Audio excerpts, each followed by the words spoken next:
Good morning, students. So this is my last class of food safety. So today I'm going to deal with safety from adulteration of food. So what is adulteration? Adulteration is something that is being added to the food to reduce the quality of the food, so that in an intention to make more profit. Now anything which can be added to the food or anything which can be removed from the food will reduce the quality of the food, or it will affect the quality of the food. Now one such good example is addition of water in the milk. So once the water is added in the milk, the quantity of the milk will increase and therefore we can gain more profit, but the quality will be affected. So these substances which can affect the food, these substances are called as adulterants. And the process of adding the substances to the food or removing the substances from the food to reduce the quality in an intention to earn more money, that process is called as adulteration.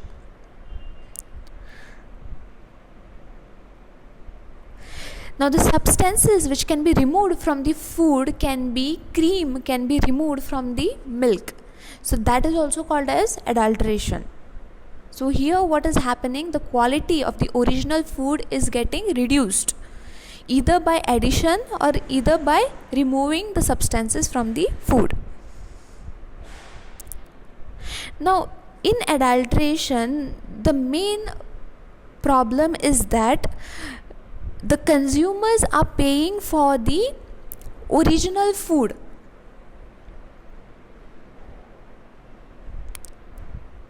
but the consumers are not getting the same quality for which they are paying the money, right? So that is why certain laws are being introduced to avoid this adulteration.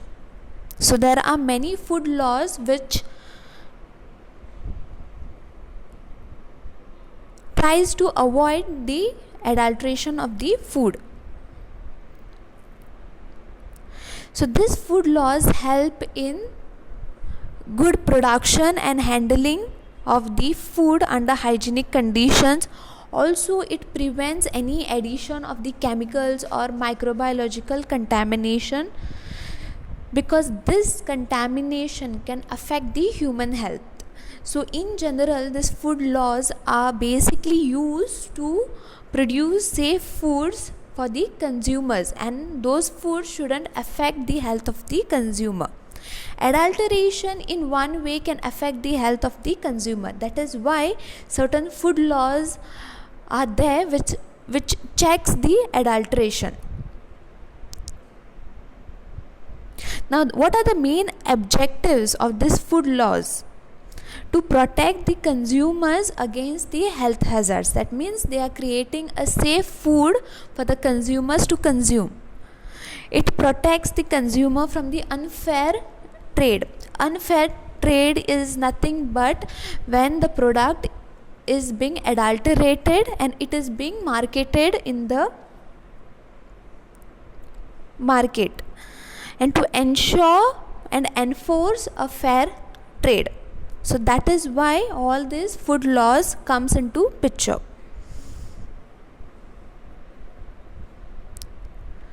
So the government of our country has introduced numerous laws to protect the interest of the consumers, or to protect the consumers' safety.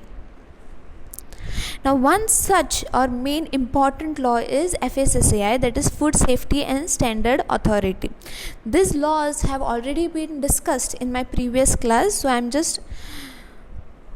just go through it a little bit. So FSSAI helps to prevent the adulteration by monitoring, inspecting and randomly taking the samples from the market and analyzing those products, whether those products are safer for human consumption or not.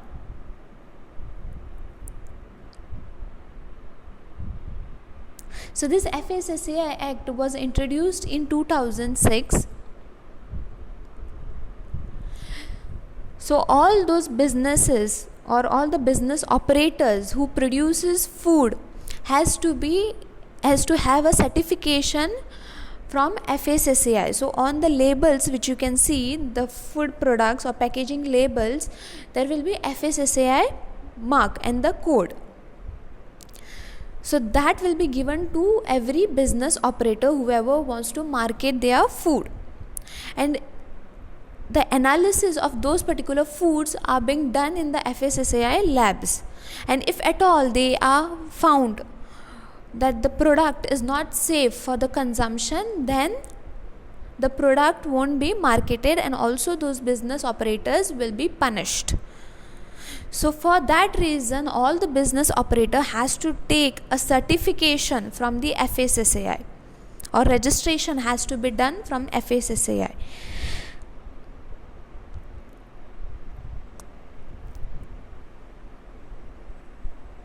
Now this FSSAI has released many booklets which gives the certain test to be done to find out whether the food is being adulterated or not. So such booklet is called as Detect Adulteration with Rapid Test, or DAT. Also there are rapid testing kits for the adulterated food. These are called as the Rapid Analytical Food Testing Kits. So this tests or the kits will show that whether the food is being adulterated or not. Now one such example of the test is when the sugar is mixed with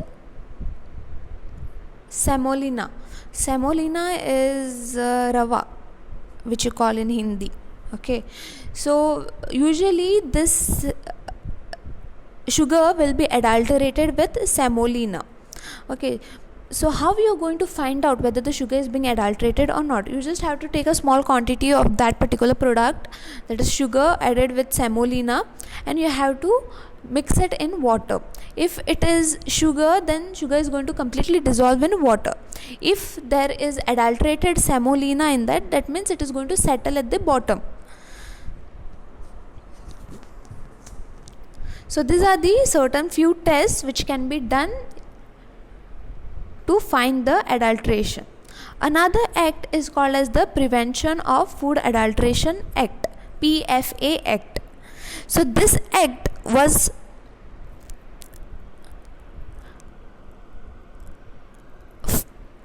passed in 1955, that is 1st June 1955. It was introduced on 29 September 1954, but it was passed on 1st June 1955.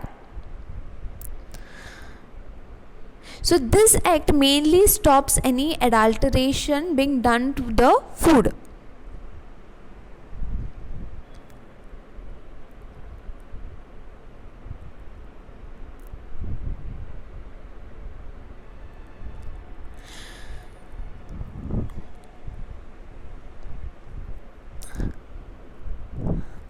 Now there are certain uses of this particular act. So this act helps in determining if a food product is adulterated or not.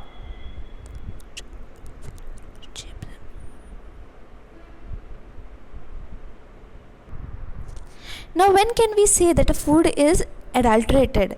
When there is a cheap substances which is added to the food, or when there is extraction of some of the ingredients from the food, or during preparing and packaging if there are unsanitary conditions. That means if it is not done hygienically, then we can say that the foods are being adulterated. Selling the food which is affected by an insect, we can say it as an adulterated food. Or the food is obtained from a diseased animal, then also we can say the food is being adulterated. Or if there is any incorporation of a poisonous component, so during cleaning of the industry or anything, there can be addition of the poisonous components. Or also using the coloring matter, preservatives, additives in a quantity more than the quantity than what is prescribed by the other laws.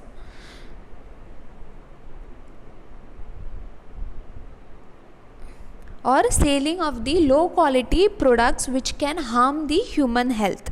So if either of these things happen, then we can say that the food is being adulterated. Now if the person is found guilty, or if the person is found that he is doing the adulteration of certain foods, then he will be punished by PFA.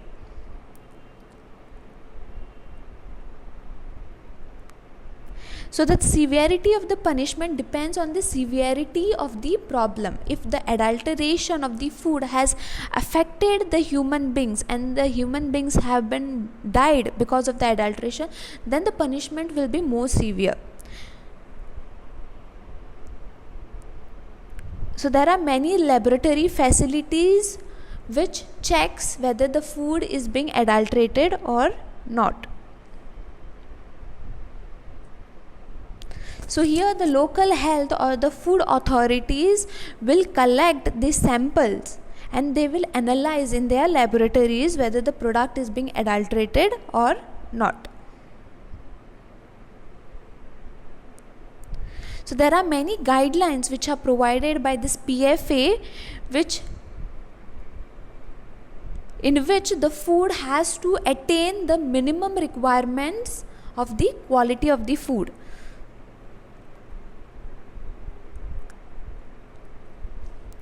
So this PFA standards are formulated or are made by a body called as the Central Committee for Food Standards, that is CCFS. So this CCFS comes under the Director General of the Health Services, Minister of Health and Family Welfare. So this CCFS advises all the central government as well as the state government to check for the adulteration of the food.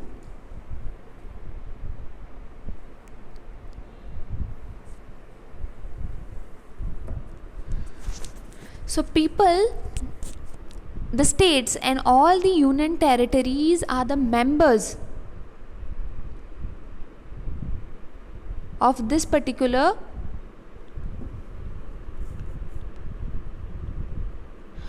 are the committee members of the PFA Act. Now what is the procedure for collection and analysis of this PFA samples? The first thing what you have to do is all the samples are being collected by the food inspectors. After collecting the samples, these samples are divided into 3 parts. So one part is analyzed by the public analyst, and the other 2 parts goes to the chief medical officer.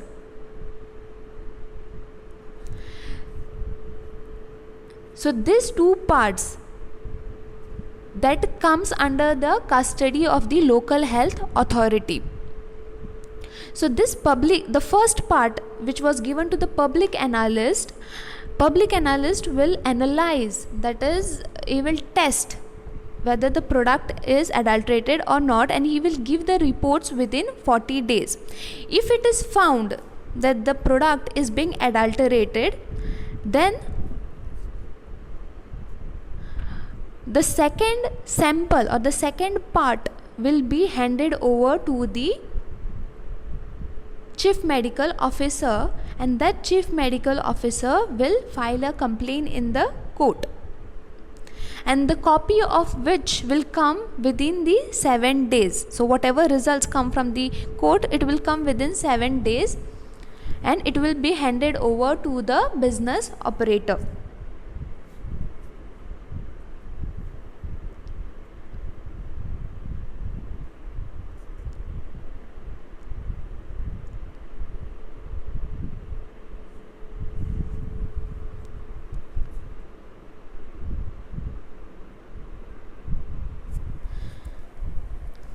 So once the copy is being handed over to the business operator along with the LHA,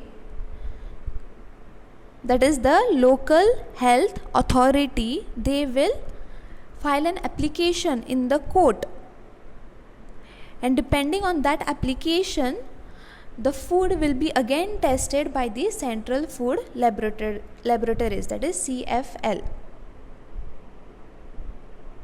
So that is the procedure for the PFA if there is any adulteration of the food.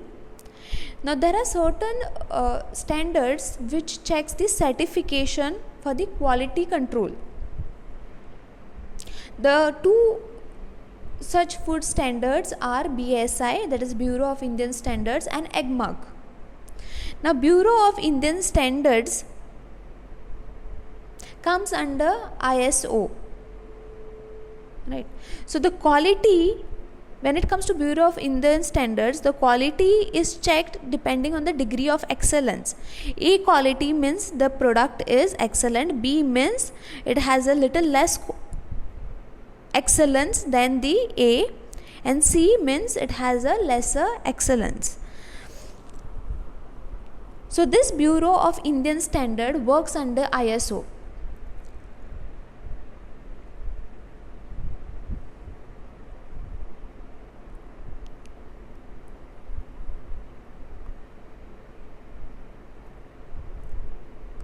And there will be ISI mark which is given by the ISOs, right? So this, because of this ISI mark, you can differentiate whether a product is being pure in terms of quality. So if there is an ISI mark on a product, then you can easily say that this particular product is pure in terms of quality. Now this ISI mark is not only for the food products, but it comes for the general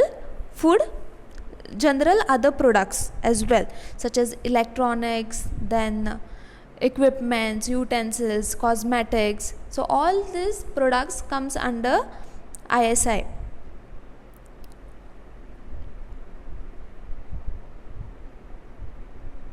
The second one is the EGMARK.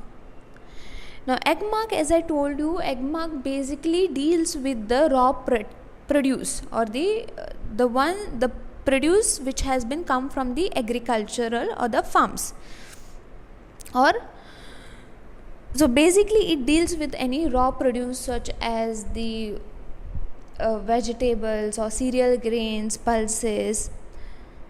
Also along with that, it also deals with the non-food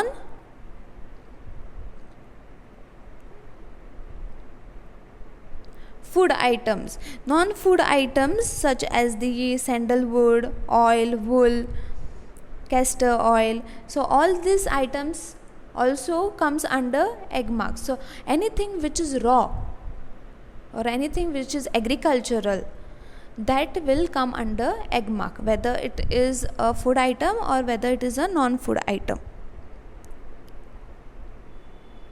Now what are the precautions which can be taken against the adulteration?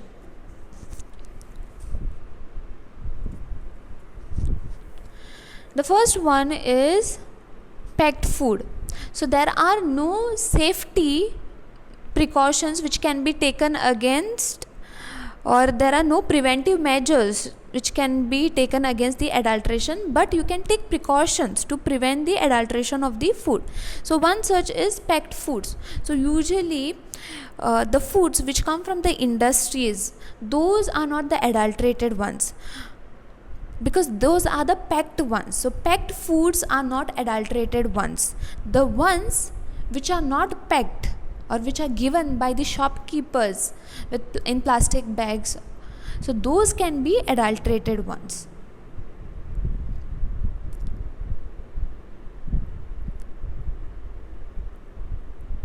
So usually the consumers should go for the packed ones, because in the companies they follow all these food laws and standards. That is why adulteration is not a problem when it comes to the packed foods.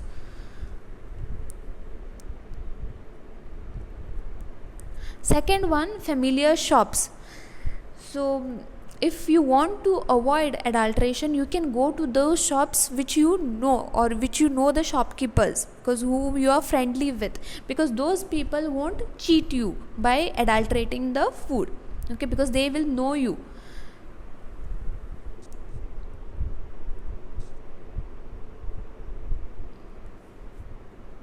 The third one is buying from the cooperatives.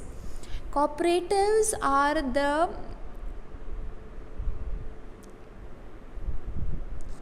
the retail stores. Retail stores are those stores which directly take from the either from the manufacturing food industry and directly sell it to the consumers. So there is no wholesalers in between. So those are called as the retail shops. So in such kind of cooperatives or retail stores, what is going to happen is you are going to get a product from very less rate as compared to the shopkeepers. One such example is Big Bazaar, then D-Mart. So these are the retail stores. So there is no wholesalers or distributors in the middle. They directly take it from the manufacturer, give it to the consumers. So that is why you get cheaper ingredients. Other good example is Janata Bazaar, Super Bazaar, Apna Bazaar. So these are the retail stores. So the consumers can directly go to these cooperatives. So these cooperatives sell the manufactured product because these are the packed products, and also in these cooperatives you are going to get a product at much lesser rate as compared to the shopkeepers. Then the fourth one is the other types of purchases.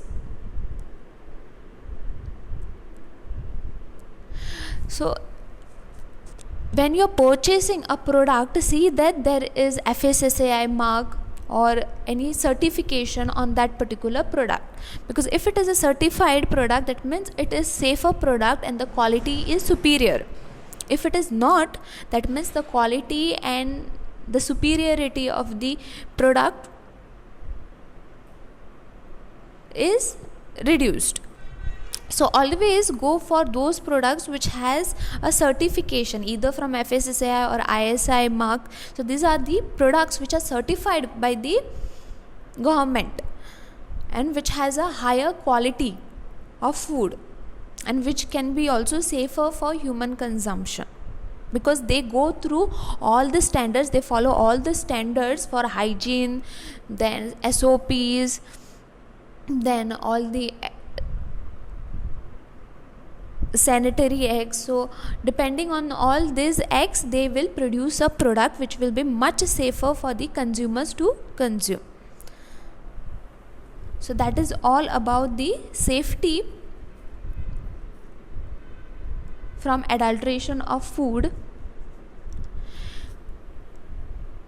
When you're writing about FSSAI and EGMARK and BIS, see that you write it in detail, because these topics were already taught to you all in the class. So see that you just don't stick to only this matter, you can write it extra. Okay, thank you.